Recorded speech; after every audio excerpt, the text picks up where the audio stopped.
Okay, whenever you're ready. Hi, my name is Sydney Modes. And I'm Emily Hume. And today we are going to be presenting on human genome editing.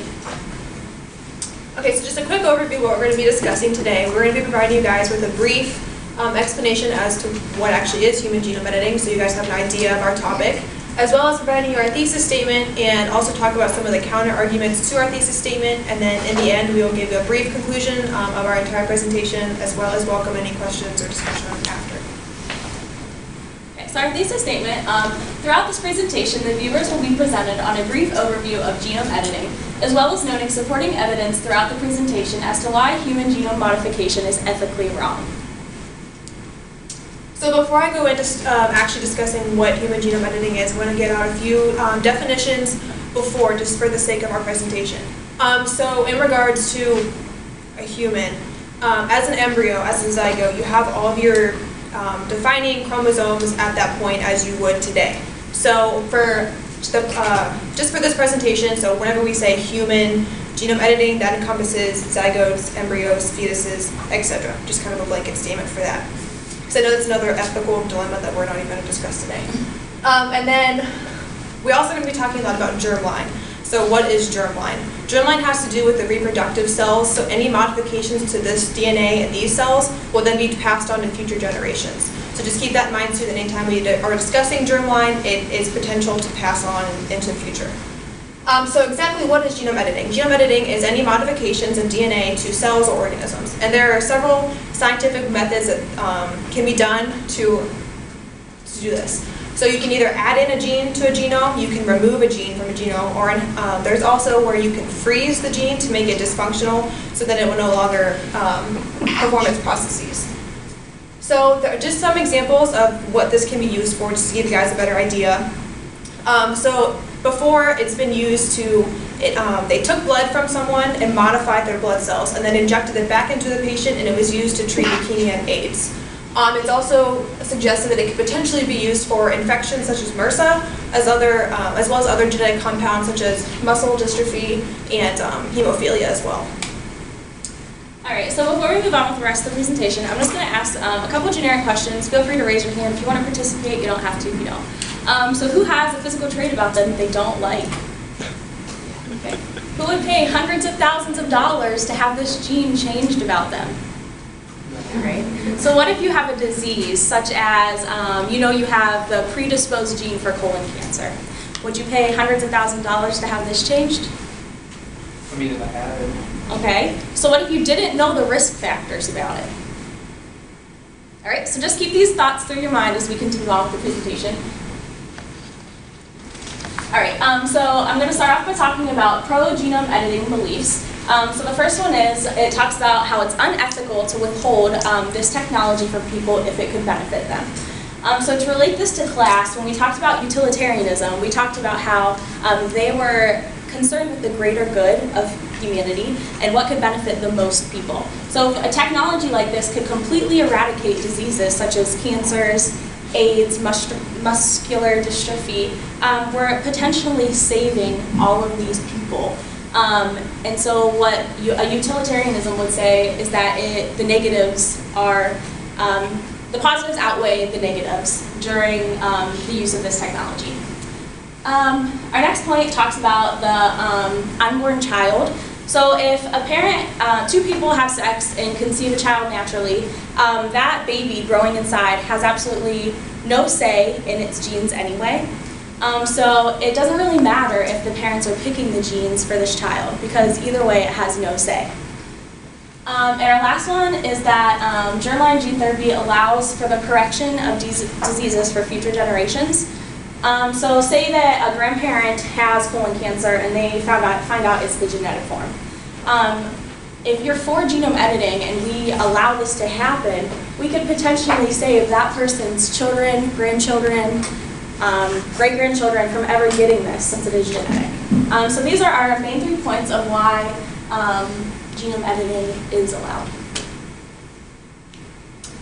So you just got done discussing the counter-arguments to our thesis statement. I'm now going to be talking about the unethical issues with genome editing. So our first bullet point has to do with population control. So to an extent, the natural disease process has a way of eradicating some of our population, to keep population under control. to some extent. So with this, if we were to start doing genome editing on a regular basis, or it's starting to be more oftenly used, by eradicating diseases such as cancer, cystic fibrosis, the ones that we've already mentioned, by eradicating these diseases, if not all the disease processes that are available, or that are in the human germline, then essentially the natural disease process is going to be hindered. So in other words, less and less people are going to be dying from disease, and it's going to cause an overpopulatory status, which could be problematic for other factors as well. And then the idea of genetic enhancement.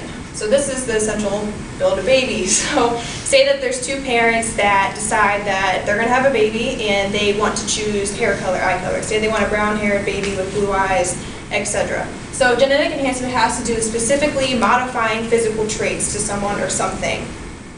So with this, a lot of people argue that the child might have physical and mental distress thereafter this has been done to them because they feel, in other words, it gives them like a complex to themselves. They feel as if their looks and how they feel about themselves was not natural to them. It was just something that was kind of imposed on them, whether it being through blood and genetics, the natural process of things. Our next point talks about the loss of human diversity. So with a human genome editing tool called the CRISPR-Cas9, they were able to change a rat's coat color, and this is something they think that they're highly likely to impose on humans. So what that would mean for us is that they could possibly change our hair color. So a reason why this is wrong is because if you think about redheads, which I know is specific to me, but 2% of the world's population has red hair.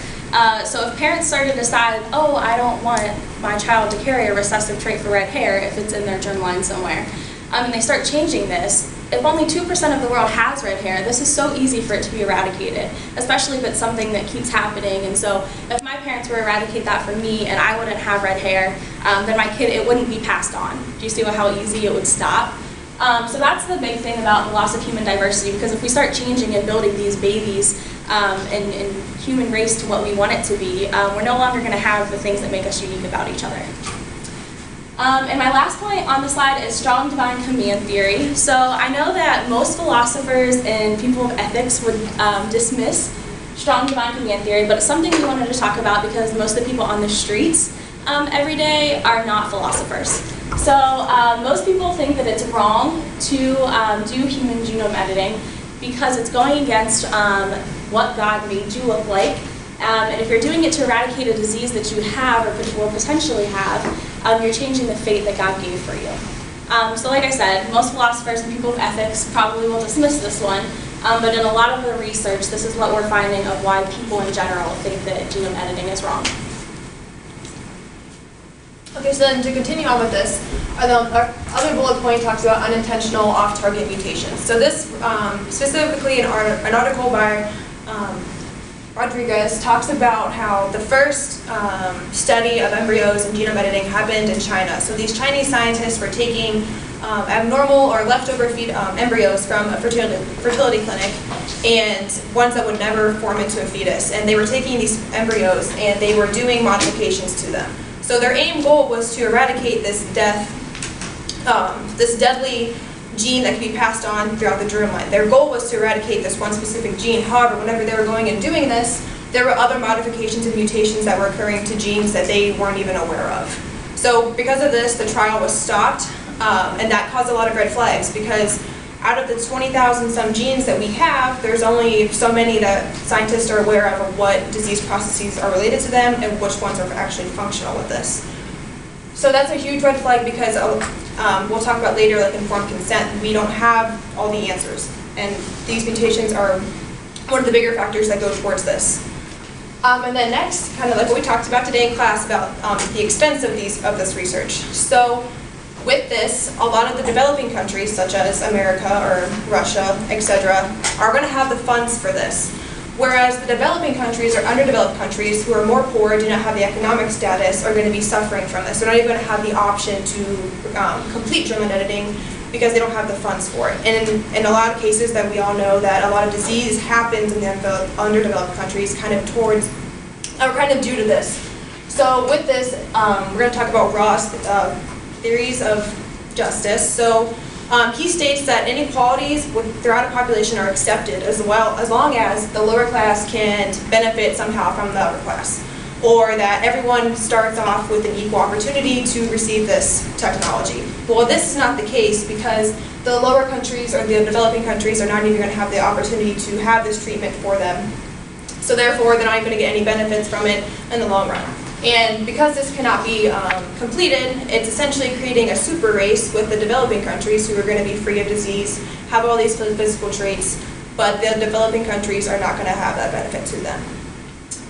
And then our last one that we're talking about kind of has to do with mutations. So say that these parents choose to have gene modification to their child, and the child is born. Maybe the adverse effects would be noticeable right off the bat. Maybe the child has 3 arms now. You never know. So maybe the side effects would be clear right off the bat. But it could take years for these to develop, and the wide range is so unknown of what could actually happen to them that it's impossible. Like, the risks are so impossible to even predict that it's not going to be ethical to go ahead and proceed with these because of that. And our last point that we're going to talk about of why it's unethical, this is the major red flag, and I know that we talked a lot about it in class today. It's informed consent. So our first point with this being is the donated products. So through some of the research we found in the Chinese case study, whether it was a sperm, an egg donated to create their own embryo, or an actual physical embryo donated, a lot of these people aren't being told that their products are being used because they're taking them from things like fertility clinics that they weren't used, or they're not updating these people on the things that are happening with their donated products. So they're donating, maybe they are informed they donated their embryo, or they said, yeah, take it, we don't need it. But then they're testing these embryos, and these off-target mutations are occurring, and they're never telling these people. So later down the line, when these people might decide, oh yeah, we want to edit our germline, and they were never told their first embryo that was edited during research had so many mutations that their child would have never been viable. So they go and do this, and since they were never informed, so this embryo inside of them now is, has all these mutations caused to it.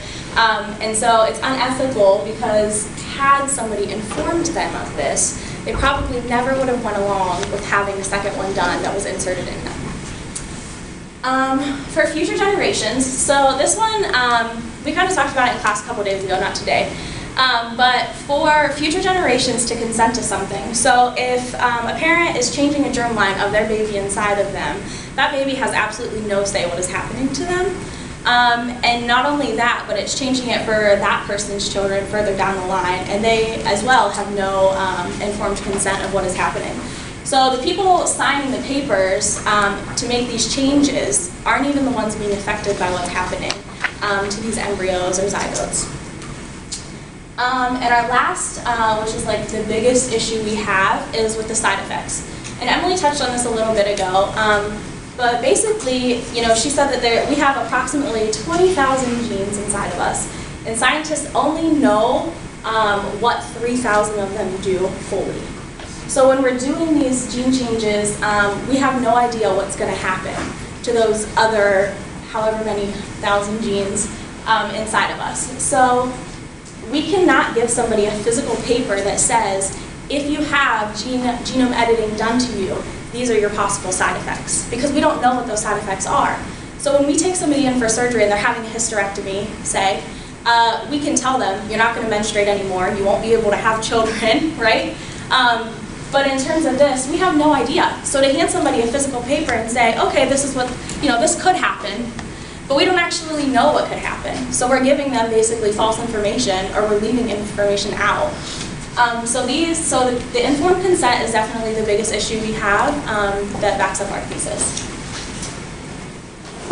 So in conclusion, based off of our research that we had found a lot of supporting evidence towards why genome editing is ethically wrong. So whether it be because of population control, or because parents are choosing to enhance their babies into what they want them to be, or because of the loss of diversity that could potentially stem from this, or the biggest thing, informed consent. So based off of all these things, we believe that the human genome editing is ethically wrong based off of these factors.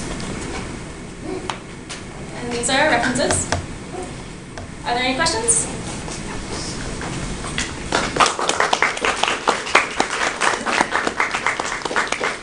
I know we're right at time, but if you're willing to give 2 or 3 minutes, if you need to go, go ahead. But otherwise, are there any questions? Jason? Do you think that the problems are all just potential though? Like, don't you think that all the problems are just like, if this technology is misused, then it would be used for like eugenics or something like that? So I think that right now the biggest issue is where we are with this topic because it's so new. So right now I think we both feel, and the research shows that it's unethical because there's so many unknowns that are associated with it. But I think that if it's something that is researched furthermore, without the sake of viable humans being in the mix of it, then it's something that could potentially become ethical. And also if the financial situation, so if we all have universal health care and it's covered under universal health care, if it's going to save you from disease. I was just wondering. Yeah.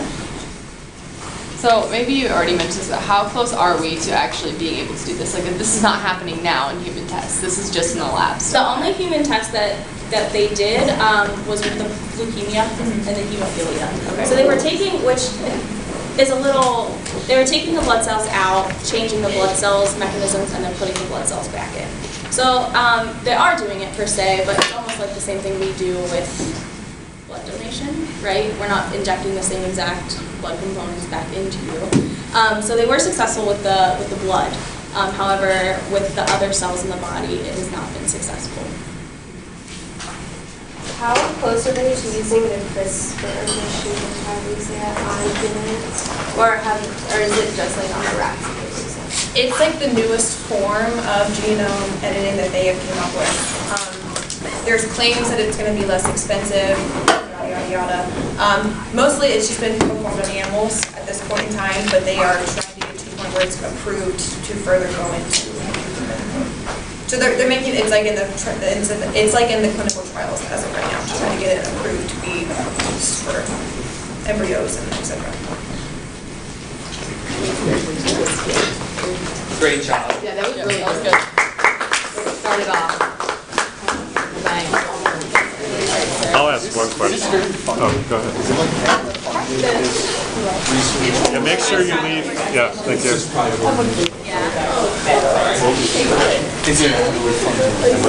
Private organization.